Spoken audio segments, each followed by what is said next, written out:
Едно од 700-тините семејства од кавадаречкото село Дреново, кое екзистира од лозарството, е и семејството Ристови. Со мака и со подпроизведеното винско грозје, како минатата година, така и ова го продадоа речиси за џабе, ама и на вересија. Сега моментално, како земјоделци, работиме ја и цела фамилија.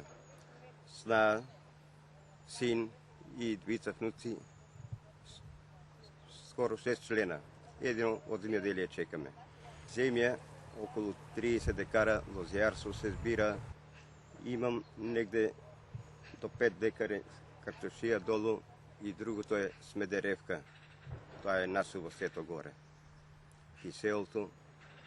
Смедеревката уште стои, не е брана, картошијата скоро обраме, а обрамот кој помина времето се подрасипа доста. По која цена ја даде и колку тона предаде? Цена не пишат на белешките кај што носиме. И рекоа дека ќе биде 8 денара, дали ќе биде питање тоа. Плюс тоа пари за зимање многу тешко, уште ланските не се земени. Колку ти борче да речеме? Па од прилика од лани има уште една рата негде 350-400 евра мисличи не треба да се. И кога ќе и дадат, како ќе и дадат, не знаеме, а за оваа година па да не правиме моабет. Од лозарство не се живее само трошкови соли, праскотници и други работи, а не се покриват парите и овака мора да се снаоѓаш. Кромит, лук, домати под најлон, други работи за да обстанеш у живот. Иначе јас сум женец со 2 деца, само од лозија не да живее. Че го изработиш се, а пари не можеш да земеш. Бе месечно со мали деца најмалку да речеме околу 200 евра, една просечна најминимална плата.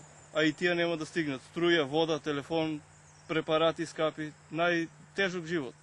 За да платам здравствено, треба првен влад да ми обезведе пласма на производството, па после да му платам и пензиско и здравствено. Иначе без пари нема за леп да извадам, не да му платам нешто.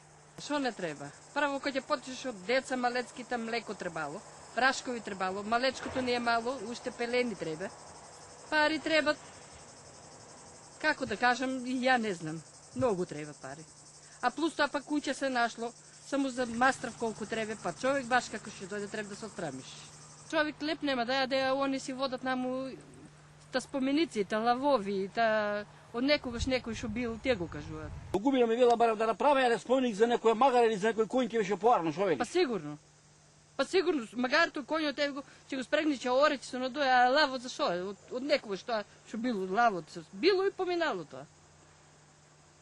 Не е поарно, магарто барем еве употребат, орало некогаш, копало, каде што рекол, и коњот. Ќе го спрегнам еве со коњ, идам тука со коњот, спремам и ќе дојдам деја. А од спомениците што корист?